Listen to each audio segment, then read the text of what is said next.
তবে আপনি শুনেন। আরে আমি বলি বিহাই মশাই,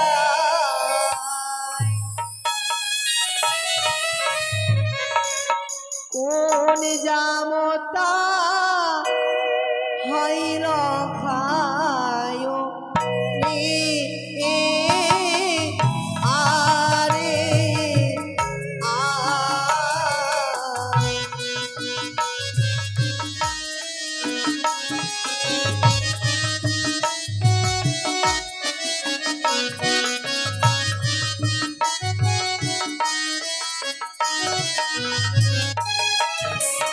আরে আমি বলি বিহাই মশাই, কোন জামতা হইল খায় আরে আ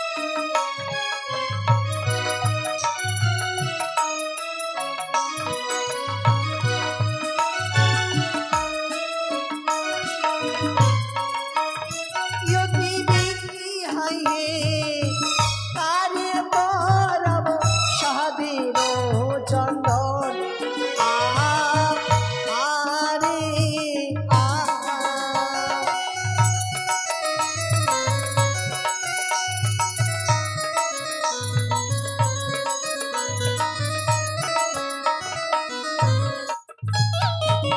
বলেন বিহাই মশাই, আমি কারে সাদের চন্দন পরাবো? ও এতক্ষণ বুঝতে পারলাম। আমি যে আমার জামাতা চিনতে পারছি না। ও নিজের জামাতাকে নিজে চিনতে পারছেন না? পারছি না। অনেক বরযাত্রী বসে আছে তো, হ্যাঁ। তার মধ্যে সারি সারি দেখি কত বরযাত্রী গণ। হ্যাঁ সেই তো। তাদেরকে দেখে আমার মনে কি বলে জানো? আরে 108টি পদযাত্রীগণ, কোন জামতা লক্ষিন্দার ইয়ো ইয়ো আরে আ আ হ্যালো।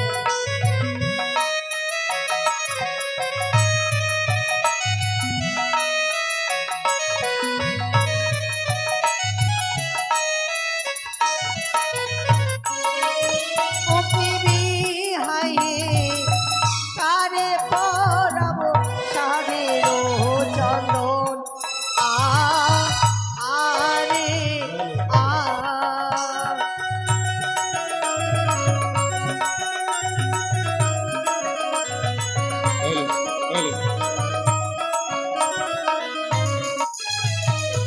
বলেন বিহাই মশাই, কাকে আমি এই সাদের চন্দন পরাবো? তবে শুনুন বিহান, বলেন। আমি সংক্ষেপেই বলে দিচ্ছি। বলে দেন। মণিময় পগড়ি যাহার হ্যাঁ। মস্তকে রয়েছে, মস্তক রয়েছে। হ্যাঁ, মণিময় পগড়ি যার গলায় গজমতির হার, গজমতি হার গলে, সে জনাই হবে যায় জামতায় আপনার। কি বলছেন আপনি? যদি তা হয়ে থাকে অবশ্যই আমি আমার জামাতাকে খুঁজে পাবো। বেশ। এই তো জামাতা খুঁজে পেয়েছি। স্বামী গো, অগো স্বামী, বলো মেনকা। আমি আমার জামাতাকে খুঁজে পেয়েছি। আমি আর বিলম্ব করবো না, এই মুহূর্তে আমি সমস্ত বিধি কার্য বরণ করার ব্যবস্থা করছি। আর তুমি বিহাই মশাইকে অন্তর্মহলে নিয়ে যাও, ভালো মন্দ খাওয়াও। ঠিক আছে তাহলে পরে মেনকা। আমাদের নামে খারাপ খারাপ কথা বলবে, খাওয়া দাওয়া ভালো করা হয়নি। ঠিক আছে, সত্যি ঠিক বলেছেন আছে। বিহান, সত্যি দেখুন তো তুমি তোমার বরযাত্রীগণ জামাতাকে সবাই বরণ দেখুন। করো। হ্যাঁ, আমার বাদ আমার ওই যে ব্যান পার্টিগুলো রয়েছে না, সবাই চিন্তা করছে বিহাই না খেয়ে হয়তো আছে এত। তবে জানি বিহাই মশাই, বিহান আমার ঠিক লক্ষ্য রেখেছে আমার পরে।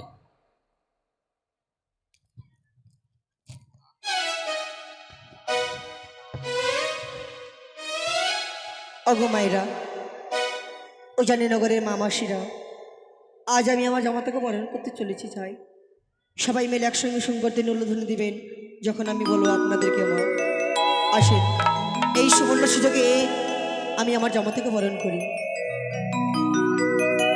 ওই না মুখ তুলো, মুখ তুলো,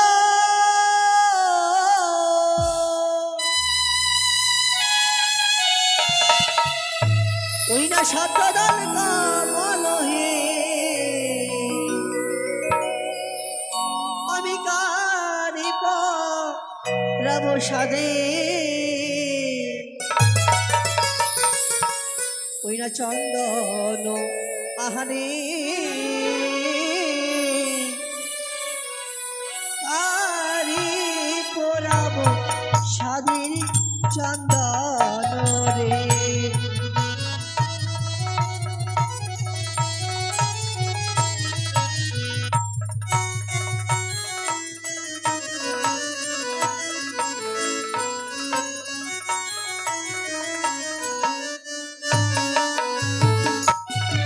ওই না মুখ তুলা, মুখ তুলা, সত্যদল কমল হে।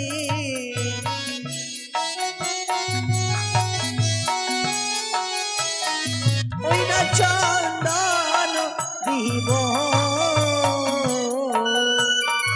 ওই না তোমার লাহাতে চন্দন দিয়ে বরণ করিব। না না মা না, বলি চন্দনের ফোঁটা না দিও শাশুড়ি মা। এ কি বলছো তুমি বাবা? কিন্তু কেন? চন্দনের নাই মনে সাধু শাশুড়ি মা, চন্দনের নাই মনে সাধু।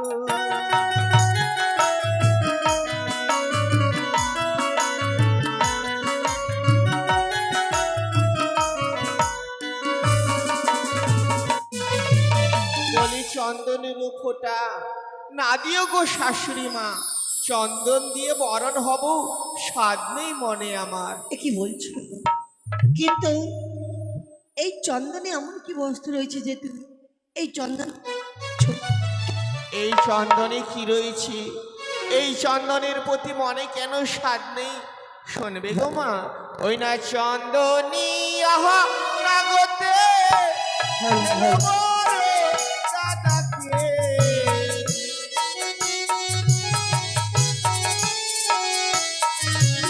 চন্দন শরীর নাগতে এলো বড় দাদাকে।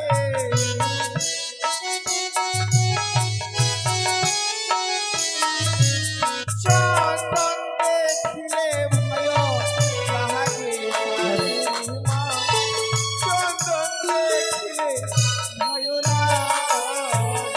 কি বলছো বাবা তুমি? ওই চন্দন সরি নাগি আমার বড় দাদাকে গ্রাস করেছে। আমার এই বিবাহের দিনে আমি আমার এই শুভ দিনে ওই চন্দনকে স্পর্শ করব না মা। আমার মস্তকে চন্দনের ফোঁটা দিও না। যদি তা হয়ে থাকে বাবা, আমি তোমাকে চন্দন দিয়ে বরণ করবো না। এই চন্দন দেখি তো তোমার যখন এত ভয়, আমারও চাই না মন আর তোমাকে এই চন্দন দিয়ে বরণ করে। কিন্তু বাবা, আমার এই বরণ ডালায় আরো অনেক রকম দৈব রয়েছে, তা দিয়ে আমি তোমাকে বরণ করব। ওই না মুখ তুলো, মুখ তুলো, সত্যদল কমল হে।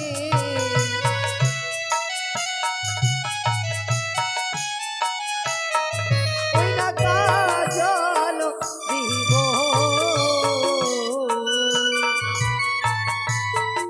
বাবা তোমার নয়নে।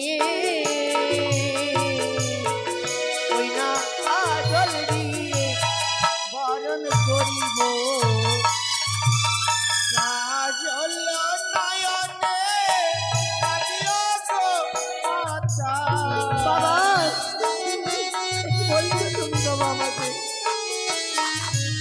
কাজলের নাই মনে সাধু শাশুড়ি মা, কাজলের নাই মনে সাধু। ওই না কাজল দেখে কি বা ভয়, বলো বাবা লক্ষ্মীন্দর।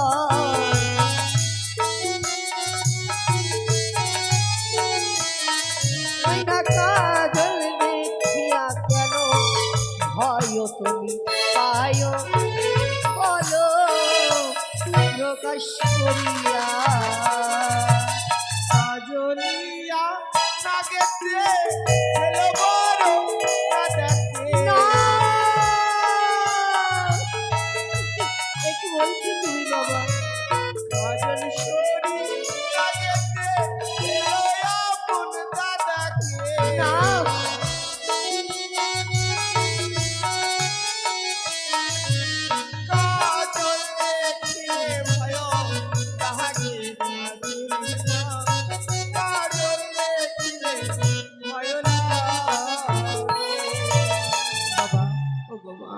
আজ বড় আশা নিয়েছিলাম যে জামতা বরণ করে নিজের নারীত্ব জীবনটাকে আমি ধন্য করব, কিন্তু তা আমার আর হলো না। অবশেষে জামতা বরণ না করেই আমাকে বইমুখে ফিরে যেতে হবে। মা, বইমুখ হয়ে চলে যাবে? এই জামতা এত নিষ্ঠুর, এত পাষাণ নয় মা। তবে বাবা, মনে আশা করে এসেছি জননী আমার জামতা বরণ করবে, তাই তো বলি ওগো মা। বলো বাবা। ওই সব দ্রব্য দেখে, গন্ধ দেখে লাগে যদি ভয়, তাহলে দুর্লভ লক্ষায় বরণ কি করে হয়? ওগো জননী শোনো মোর কথা, আমি হলাম বানিয়ার বেটা। যদি আমায় বরণ করতে হয়, তোমার ওই চরণ ধুলি দিয়ে আমায় বরণ করে ঘরে তোমার জামতা হিসেবে স্বীকৃতি দাও মা। একই শোনালে বাবা আজ তুমি আমাকে, আজ তোমার মুখের বাণী শুনে আমার নারীত্ব জীবনটা ধন্য হলো বাবা। সমস্ত রকম বাহ্য রকম দৈব নিয়ে গেলাম তোমার শরীরকে বলে জামতা বরণ করব, সমস্ত কিছু দৈব আজ মাটির সমান হয়ে গেল। যদি তা হয়ে থাকে ওগো বাবা, এই মুহূর্তে আমি আমার পদতলি স্পর্শ দিয়ে তোমাকে আমি বরণ করব। ওগো মায়ের